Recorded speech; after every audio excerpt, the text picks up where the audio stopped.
Silence is not weakness. Let that truth strike you like a hammer against the walls of your restless mind, because the world has convinced you otherwise. It whispers that silence means surrender, that silence means passivity, that silence means you are being walked over, unheard, unseen. But I tell you, silence is the mark of mastery. Silence is the proof that you have conquered the wild urge to bleed your chaos into the world. We live in a generation addicted to noise. Everyone is speaking, shouting, posting, venting, desperate to be noticed, desperate to be validated, desperate to prove that they matter. But what is this except the confession of inner emptiness? The louder you shout, the more you reveal how hollow you are inside. True power does not scream, it stands. True strength does not always announce itself. It radiates without a word. Why? Because silence is control. Silence is discipline. Silence is choosing not to let your temporary emotions speak words that will leave permanent scars. Loud. Have you ever noticed how many relationships collapse? Not because love was absent, but because words, reckless, sharp, unguarded words, were unleashed in anger. The tongue is small, yet it can burn down entire lives. But the one who governs their tongue, who knows when to stay silent, carries a strength that no storm can shake. Silence is not the absence of power. It is the proof that power has been restrained. Even creation itself testifies of this. The ocean is vast, relentless, roaring with potential destruction, yet it knows its boundaries. The waves crash, but they do not cross the line marked for them. That restraint is not weakness. It is obedience to order. And in the same way, silence is your ability to command yourself, to tell your emotions, "You do not rule me. I rule you." But let us go deeper. Silence is not just restraint, it is revelation. In silence, you begin to hear what noise has been drowning out. When you stop rushing to explain, to justify, to demand, suddenly you begin to perceive the whispers of wisdom. You realize that most people are not truly listening when you speak. They are waiting to respond, waiting to defend, waiting to argue. But silence cuts through all of that. Silence forces the room to lean in. Silence carries a weight that words often cannot. Understand this. Silence does not mean you have nothing to say. Silence means you are choosing when and how to speak so that your words carry the full force of truth. There is a time to be silent, and there is a time to speak. But if you do not master the silence, your speech will lose its power. Words spoken from impulse scatter like ashes in the wind. But words born out of silence, words forged in restraint, words chosen with care, they strike like fire. They cut like a sword, they endure like stone. Some of you have wasted years trying to win arguments, trying to explain yourself to those committed to misunderstanding you. You've drained your energy trying to force people to value what they were never designed to carry, and the whole time the answer was silence. Silence that says, "I do not need your validation to stand in truth."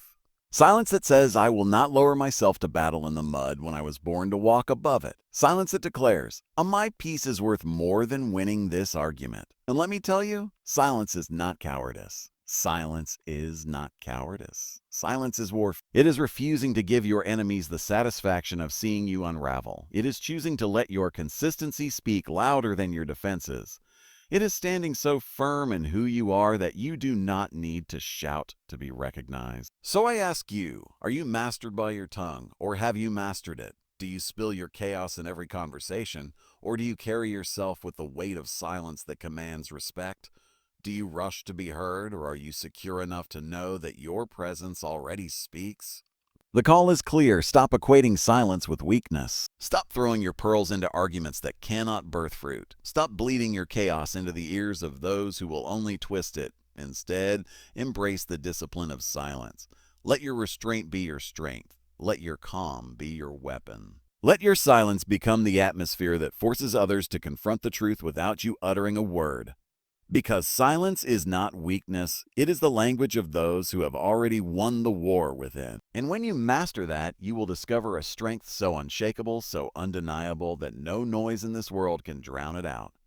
And here is the final truth. When you learn to be silent, you do not lose your voice. You discover its true power. If you cannot stand alone, you will always cling, and clinging kills love faster than absence ever could. Let that truth cut through every excuse you've built, every illusion you've wrapped around your relationships, because too many call it love when it's really dependency. Too many call it devotion when it's really fear. and fear will always suffocate what love was meant to set free. Standing alone is not about isolation. It is not about cold detachment or refusing connection. Standing alone is about wholeness. It's about being so rooted, so centered that you do not crumble when someone walks away. It's about having a foundation so unshakable that the presence of another adds to your life, but does not define it. But here is the tragedy. Many never learn to stand alone. They go from one person to the next, desperate for affirmation, desperate for stability, desperate to be completed. And every time they think they've found love, what they've really found is another crutch, another disguise for their fear of being empty. But hear me, the one who cannot walk alone will never know the power of walking beside another in freedom. Think of a drowning man. He does not hug you. He clings to you. He does not love you. He pulls you under with him. That's what dependency looks like in relationship. It is not partnership. It is desperation. And desperation destroys. It drains the life out of love until both people suffocate under its weight. The truth is this: only a whole soul can love without turning love into slavery. If you enter a relationship fractured, you will demand from another what only inner strength can supply.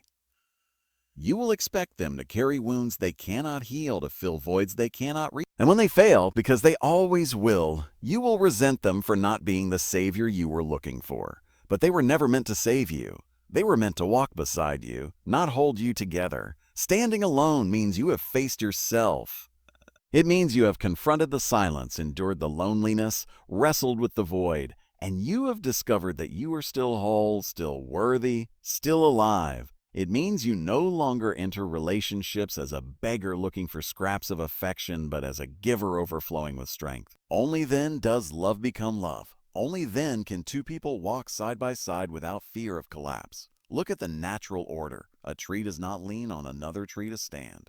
Its roots go deep, its trunk grows strong, and only then does it reach outward with branches that provide shade, shelter, and fruit. If the roots are shallow, the tree falls in the first storm. And so it is with you. If your roots are not deep within yourself, if your strength is not built when you are alone, you will fall the moment pressure comes. Do you see it now? The ability to stand alone is not selfish. It's sacred. It is the highest act of love you can offer because it means you are not entering the relationship to take, but to give. It means you are not a weight pulling them down, but a pillar standing beside them. But let me go deeper. Standing alone is also a test of faith. Because when you strip away every distraction, every comfort, every person you lean on, what remains is the raw encounter with your own soul. Many run from this. They bury themselves in noise and relationships and endless busyness because the silence terrifies them. But silence is where transformation begins. Silence is where you discover who you are when there is no one left to tell you. And this is why so many cling. They fear the silence. They fear the mirror of solitude. They fear discovering that without another, they do not know who they are. But that fear is the very chain you must break. Because until you learn to stand alone, every relationship you enter will be built on shifting sand. So let the challenge pierce you. Stand alone. Confront the silence. Face the void. Let the fire of solitude refine you until you realize you were never empty. You were simply unawakened. And when you awaken, when you discover and that you are whole, then love will no longer be a prison. It will be a partnership. Because in the end, the one who can stand alone is the only one who can stand unbroken in love. And here is the revelation you cannot ignore. True love begins not when you cling to another, but when you have learned to stand without them, yet choose to walk with them anyway. Do not confuse attention with affection. Do not mistake being noticed for being valued. For in this age, the world has taught us to hunger after eyes instead of hearts, after fleeting glances instead of lasting bonds. And many, without realizing it, are starving, not because love is absent, but because they have settled for the counterfeit of attention when their souls were built for something deeper. Think about it. Attention is cheap. It is a currency anyone can spend. A compliment here, a glance there, a text message that makes your heart race for a moment but fades into silence the next. Attention is easy to give, easy to fake, and easy to withdraw. But affection, true affection, is not shallow. It is not given lightly. It is not fleeting. It costs something. It is born of sacrifice, consistency, and choice, yet so many have trained their hearts to chase attention.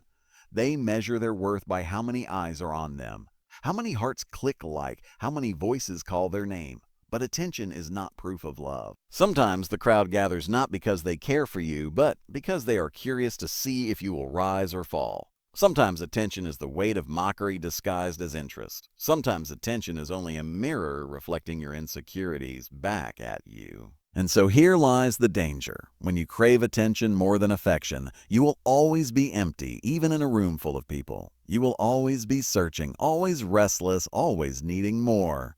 Because attention cannot fill the void, it only teases. It gives you a taste without ever satisfying the hunger. But affection, true affection, does not shout. It does not parade itself. It is often quiet, steady, unseen by the crowd. It is in the one who shows up when the noise dies down, the one who remains when the excitement fades, the one who holds steady when the storms rage. Affection is not about being seen by many. It is about being truly known by one. Let me tell you a truth that will liberate your heart. Attention excites, but affection sustains. Attention may give you a spark, but affection keeps the fire burning through the long night. Attention may validate you for a moment, but affection affirms you through a lifetime. That is why it is dangerous to build your relationships on the shaky ground of attention, because when the spark fades, and it always does, you will be left in darkness unless true affection has taken root. Think of the sun and the lightning. Lightning is attention, bright, sudden, dazzling, but gone in an instant. The sun is affection, constant, unwavering, faithful, even on the days when clouds hide its face. Which one sustains life? Which one gives warmth, growth, and stability? It is the sun, not the lightning, and so it is in love. But here is the hard truth you must face. If you chase attention, you will attract the shallow. You will attract those who love the idea of you, not the reality of you. You will attract those who feed your ego, but never nourish your soul. And when the novelty wears off, so will they. But if you value affection, if you build yourself on what is steady, then you will attract those who see beyond the surface, those who remain when the crowd disperses, those who love not for what you perform, but for who you are. And so I challenge you, examine your heart. Do you hunger for attention, or do you long for affection? Do you measure your worth by how many watch you, or by how deeply you are truly loved? Do you chase the lightning, or do you rest in the sun? Because if you are honest, many of the heartbreaks you've endured were not betrayals of affection. They were withdrawals of attention. You mistook the thrill for the substance. You built on sand instead of stone, and the storm revealed the truth. But it is not too late. You can choose differently now. You can stop begging for eyes and start discerning hearts. You can stop living for the thrill of being noticed and start cultivating the peace of being loved. Attention will fade. Affection will remain. One will dazzle you for a moment. The other will anchor you for a lifetime. And here is the revelation you must never forget. When you stop chasing attention, you finally create space for affection to find you. Do not confuse possession with presence. Do not think that having someone near you is the same as having their heart. Too many hold bodies while losing souls, clutching hands while missing connection, sitting side by side yet dwelling worlds apart. And still they tell themselves, at least I have them.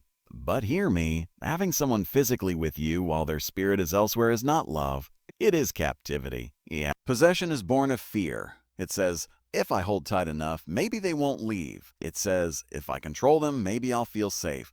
It says, if I keep them close, maybe I won't face my own emptiness. But what is that except chains disguised as devotion? True love cannot survive where fear is master, for fear does not protect love.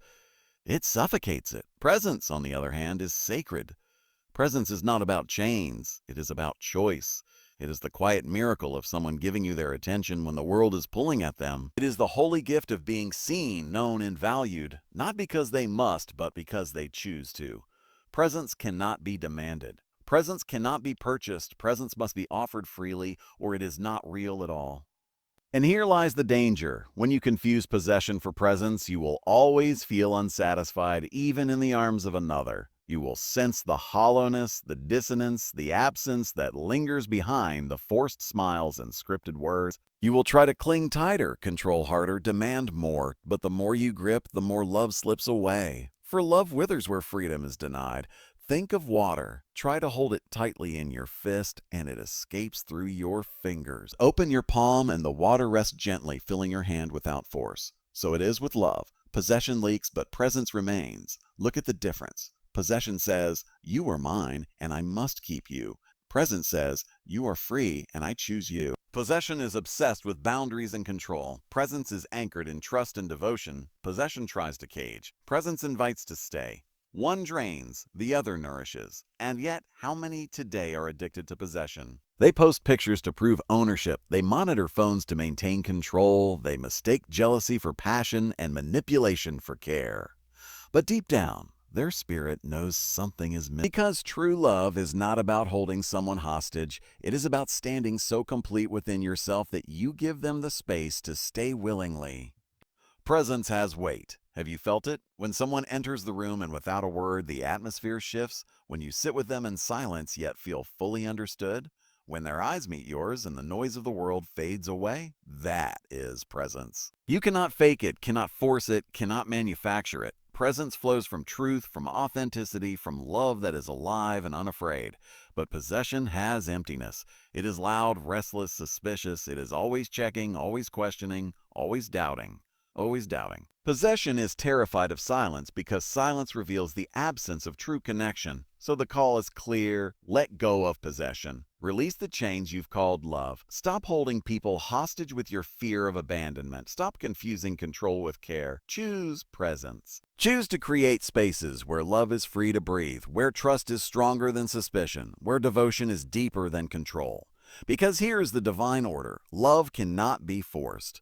You can hold someone's hand, but you cannot hold their soul. You can share their bed, but you cannot command their heart.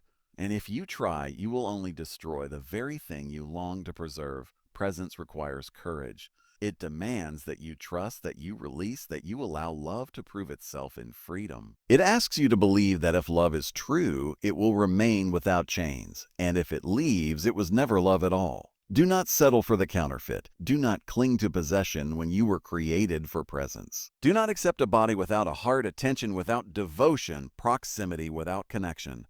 For in the end, possession leaves you with empty arms, but presence fills your life with peace. Presence heals, restores, transforms. Presence is the true proof of love. And here is the revelation you must carry into every relationship. Possession dies, but presence endures. One traps the body, the other touches the soul. And the soul is where love was always meant to live. Not every silence is peace.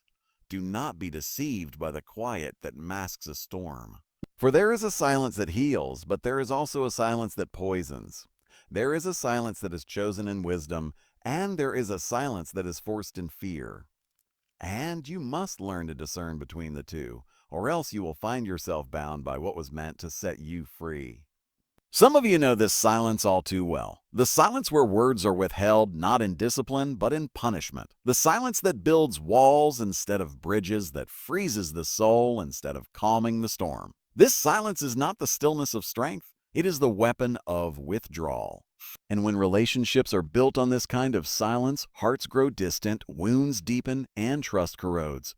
But there is another silence, the sacred silence, the silence of patience, of listening, of wisdom, waiting for the right moment. It is the silence of one who does not need to prove themselves with noise. It is the silence of one who knows that words lose their power when they are wasted, but sharpen when they are held. This silence is not absence. It is presence in its purest form. It is restraint that breathes life instead of suffocation. The challenge, then, is not whether you can be silent, but what kind of silence you are cultivating. Is your silence a refuge, or is it a prison? Is it a shield of wisdom, or a dagger of avoidance? Too many claim peace in their silence when in truth it is avoidance, resentment, or fear. But true silence is not an escape. It is an instrument. It is a deliberate choice, a discipline that carries weight, a practice that transforms both you and those around you. Consider the silence of a craftsman shaping wood. The work is not done in endless chatter. It is done in focus, in quiet, in careful strokes. Or the silence of the farmer who waits for the seed to grow. He does not dig it up every day to check its progress. He trusts the process in silence. That silence is not weakness. It is faith. It is wisdom. It is the recognition that noise does not make growth, but patience does. Yet many of you are trapped in destructive silence. You withhold words when they are needed, thinking this protects you, but it corrodes the bond. You refuse to speak truth when it matters, convincing yourself you are keeping peace, but in reality, you are feeding decay. That silence is not stoic, it is cowardly. It is not wisdom, it is fear dressed as strength. The revelation is this: silence must serve truth. If your silence is running from truth, it is bondage. If your silence is rooted in truth, it is power. One destroys, the other builds. And here's where the urgency strikes: relationships are not destroyed overnight. They are destroyed in the accumulation of silences. Silences where apologies were never spoken. Silences where encouragement was never given. Silences where truth was never released. Over time, the silence becomes louder than words, and the absence speaks more than presence ever could. But the right silence, the silence of discipline, patience, and self-mastery, does the opposite. It preserves, it strengthens, it creates space for reflection, for understanding, for peace to return. It allows you to step back so your words, when finally spoken, strike like arrows of clarity instead of daggers of impulse. So ask yourself, what silence do you carry? Are you punishing with your silence, or are you protecting with it? Are you avoiding truth or preparing to release it in the right time? Are you tearing down or are you building up? The answer matters because your silence is never neutral. It is either wounding or healing. It is either draining or restoring. It is either rooted in fear or anchored in wisdom. The call is clear. Stop using silence as a weapon. Stop confusing avoidance with peace. Stop running from the hard conversations, the uncomfortable truths, the words that must be spoken. Choose instead the silence that strengthens, the silence that waits, listens, and prepares. The silence that allows your words to carry weight, your presence to carry power, your relationships to carry truth. For in the end, your silence will tell the story of your strength. It will reveal whether you used it to hide or whether you used it to heal. And this is the truth you must carry forward. Not every silence is peace, but the silence born of wisdom, discipline, and truth will outlast every storm, and it will speak louder than words ever could.